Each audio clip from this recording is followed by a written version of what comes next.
के किसान के ऊपर थोप दिए। ये जो कानून बनाए गए हैं, ये देश के प्रधानमंत्री की सोच नहीं थी। ये कानून भी अंबानी और अडानी के लिए बनाए गए हैं। जब कोरोना की बीमारी चल रही थी, जब नई नई कोरोना आई थी, तो उस वक्त के अंदर पूरे देश के अंदर इस तरह का लॉकडाउन था कि कोई व्यक्ति अपने घर से बाहर नहीं निकल रहा था। सड़कों के ऊपर कोई साधन नहीं चल रहा था। स्कूल और कॉलेज बच्चों की पढ़ाई के जो थे बंद हो गए थे। छोटी छोटी दुकानें जो गांव में भी थी, कस्बे में थी, शहर में थी, बाजार पूरे बंद कर दिए गए थे। यहां तक भी कि सारी फैक्ट्रियां भी बंद हो गई थी। और जब फैक्ट्रियां बंद हुई थी तो जिन फैक्ट्रियों के मालिक थे अंबानी और अडानी जैसे लोग, जो बड़ी बड़ी फैक्ट्रियां थी जिनमें रोजाना हजारों करोड़ का कारोबार होता था, वो जब ठप हो गया था, और फिर अंबानी और अडानी ने ये मान लिया था कि कभी ऐसे हालात भी इस देश के, इस दुनिया के हो सकते हैं कि जो तुमने आज तक कमाया वो सारा का सारा कहीं 2-4 महीने में खत्म ना हो जाए। और जब फैक्ट्रियां बंद होगी, सरकार के पास टैक्स के रूप में पैसा जो फैक्ट्रियों से आ रहा था वो मिलना बंद हो गया। तो अलग अलग मुख्यमंत्रियों ने बयान दिए थे कि हमारे पास तो हमारे कर्मचारियों को तनख्वाह देने का पैसा भी नहीं है। उस वक्त में जब देश आर्थिक रूप से कमजोर हो रहा था, हर देश जो है दुनिया का, वो आर्थिक उसकी हालात जो है, कैसे वो देश मजबूत है, कैसे वो देश प्रोग्रेसिव है, उन सब का कारण है। किसी की अर्थव्यवस्था तो टूरिज्म पे टिकी है, किसी की मिनरल्स पे टिकी हुई है, कोई माइनिंग पे टिका हुआ है, किसी मुल्क में इंडस्ट्री ज्यादा है। हिंदुस्तान को कृषि प्रधान देश कहा जाता है। हमारी जो आर्थिक देश की जो स्थिति है वो किसान के ऊपर है, वो कृषि पे आधारित है। जब देश आर्थिक रूप से कमजोर हो रहा था तो केवल किसान एक ऐसा था जो इस देश को आर्थिक रूप से भी मजबूत कर रहा था। आप लोगों की मेहनत की वजह से जहां देश की हालत खराब हो रही थी, इस किसान ने इस देश को फिर से जिंदा कर दिया, फिर से खड़ा कर दिया। अंबानी और अडानी ने उसी दिन बैठ करके ये फैसला ले लिया था कि सारी फैक्ट्रियां बंद हो सकती है, लेकिन ये खेती वाली फैक्ट्री जो है ये कभी बंद नहीं हो सकती, ये कभी भी इसमें आर्थिक रूप से कमजोर नहीं हो सकती। इसलिए उन्होंने प्रधानमंत्री पे दबाव बनाया और उनसे कह करके इस कोरोना की आड़ के अंदर ये इस तरह के 3 कृषि के काले कानून बनाने का काम किया। अब चाहते हुए कानून खत्म हो तो फिर ये मान के चलो, जब देश का प्रधानमंत्री कोई गलत निर्णय लेगा तो उसको उसका निर्णय वापस लेने पे मजबूर करने के लिए लोगों को इकट्ठा होकर के उसके खिलाफ आंदोलन चलाना पड़ेगा। और आज जो आंदोलन आपका 51वें दिन में जा पहुंचा है।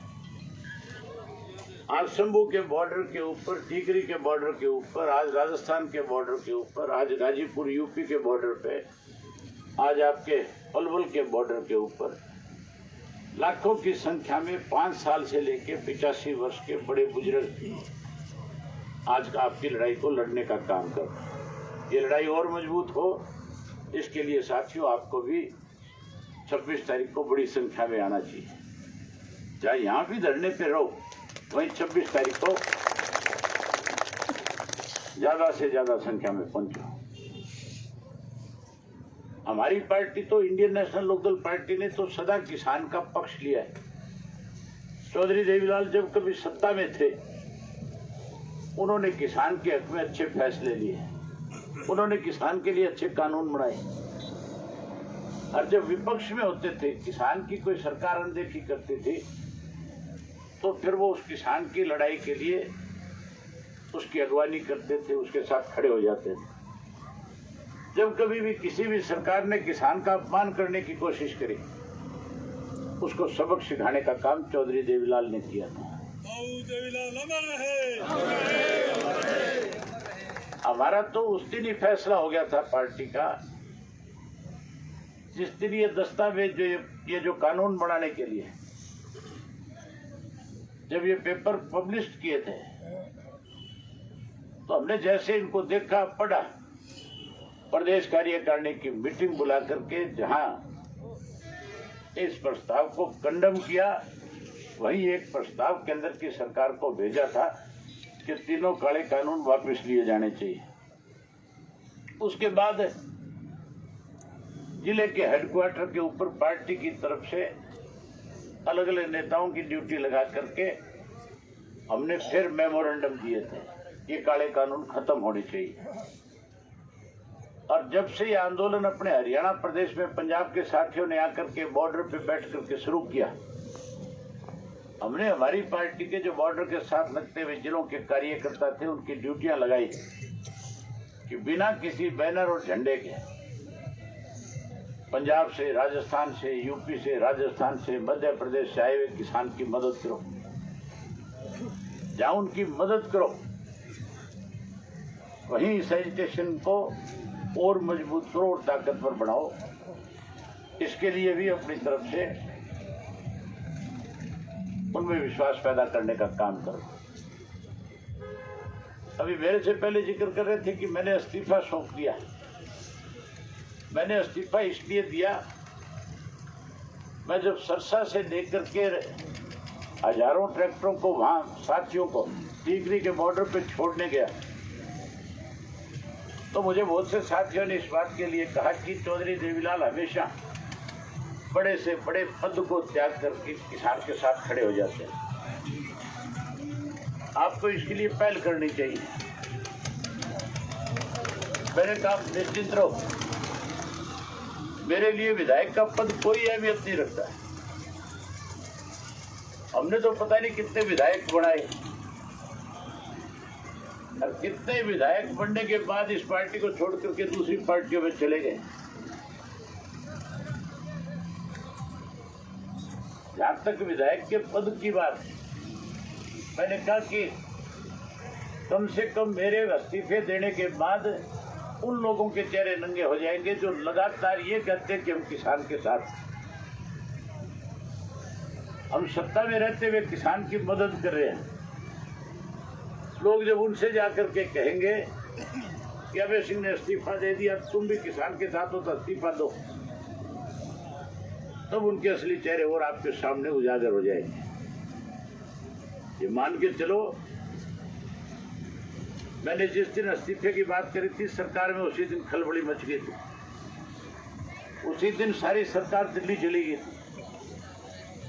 27 को जब मेरा इस्तीफा मंजूर हो जाएगा, उसके बाद आप ये मान करके चलो, बहुत सारे एमएलए जो किसान की बात करने वाले हैं उनको मजबूर होकर के इस्तीफे देने पड़ेंगे, और ये खट्टर की सरकार जो है इसको सत्ता से बाहर होना पड़ेगा। जब इस तरह के निर्णय होंगे तो फिर देश के प्रधानमंत्री को भी सोचने पे मजबूर होना पड़ेगा।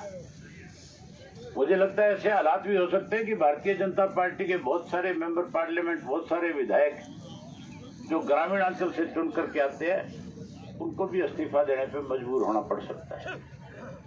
इसलिए साथियों, ये जिस तरह आंदोलन और मजबूत हो और ऐसे लोग जो आपके वोट से चुन करके गए हैं वो मजबूर हो, इसके लिए इस आंदोलन में राजनीति से ऊपर उठ करके कैसे किसान की खेती को बचाया जा सके, कैसे किसान अपनी जमीन से बेदखल ना हो, उसके लिए ये कृषि के कानून वापस हो, इसके लिए लड़ने की जरूरत है। आज तो पगड़ी की लड़ाई है कि नहीं है?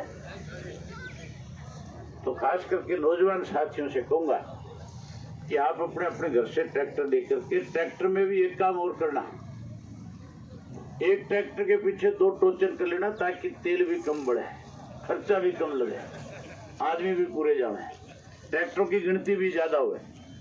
होगी कि नहीं होगी? ये नए ट्रैक्टर वाले नहीं जाते 3-3 4-4 जोड़ के, उसी तरह जोड़ के ले आओ। ये बात करने आया था, आपने मेरी बात सुनी, आपका बहुत धन्यवाद।